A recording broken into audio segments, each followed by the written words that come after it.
It's a great day to be in the kitchen today. Between finishing the bread and some canning, and now I am going to get all my beans in the jars and get them jarred up and sealed just for long-term storage.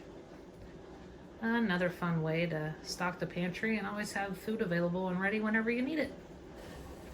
This here is a jar that I got from our local DAV. Those who aren't aware what that is, it's like a Goodwill, Salvation Army used store. I got this for $1. And this here will hold a lot of beans for me.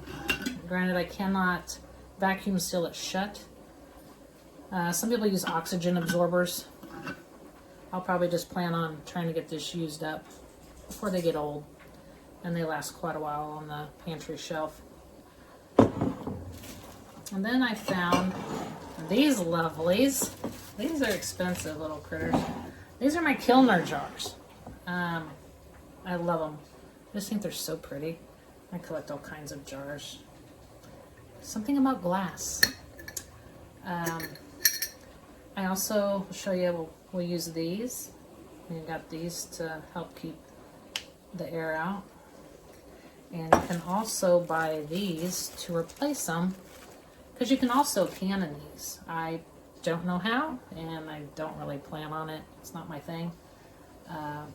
But they do have these, because I will find these at auctions, estate sales, garage sales.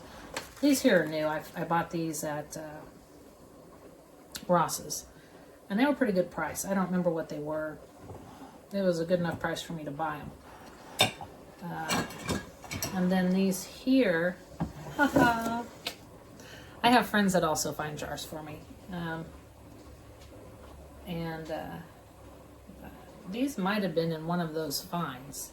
I'm not sure how old they are. I'm definitely not going to can in them or do anything to hurt them. So I'm going to use some of my beans in them. I think these are probably the original lids too.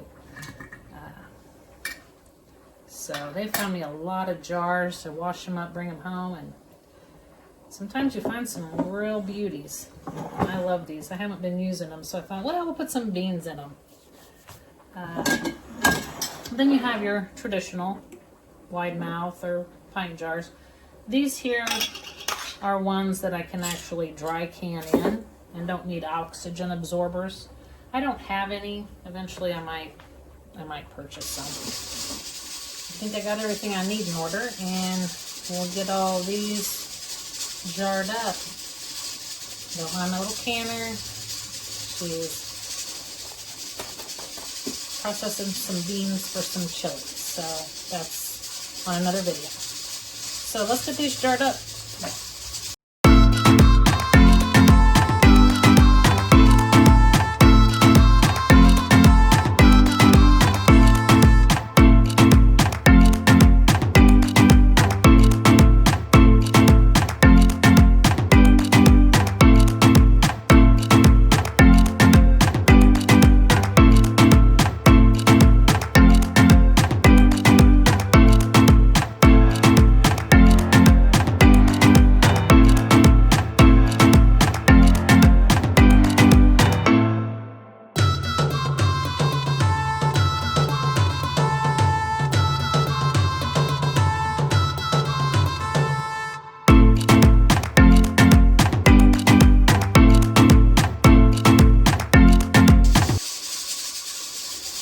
We got all the beans in there. Now we're gonna dry can them. Get all the lids on here, and yes, some of these are reused. Washed, of course. And now we will we'll start with the wide mouth. They're the easiest, less trouble. I'm just going to wiggle it on there. Let's use on there. Now we're just going to insert this, not insert it, but we're just going to place it on the lid here over the hole.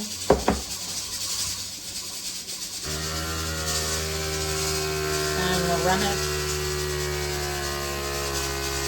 They're exchanging sounds.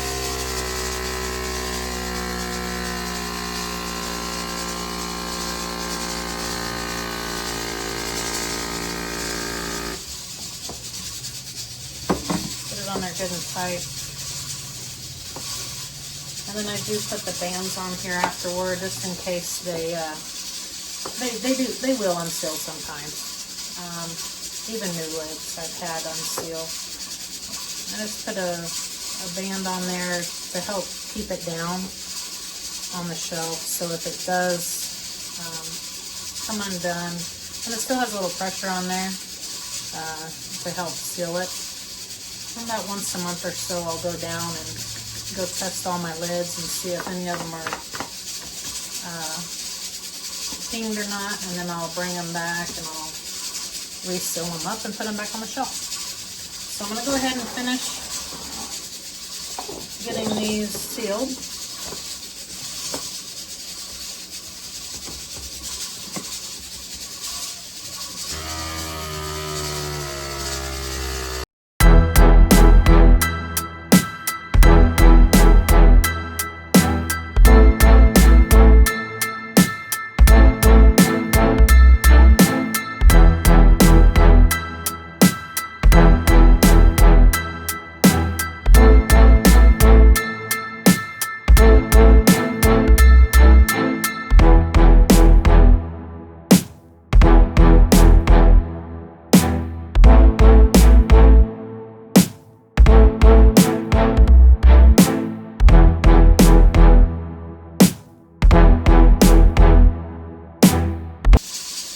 Left an awful lot of tries, so I'm not able to get this one to seal. I don't know if the jar is just old enough, or I'm just not.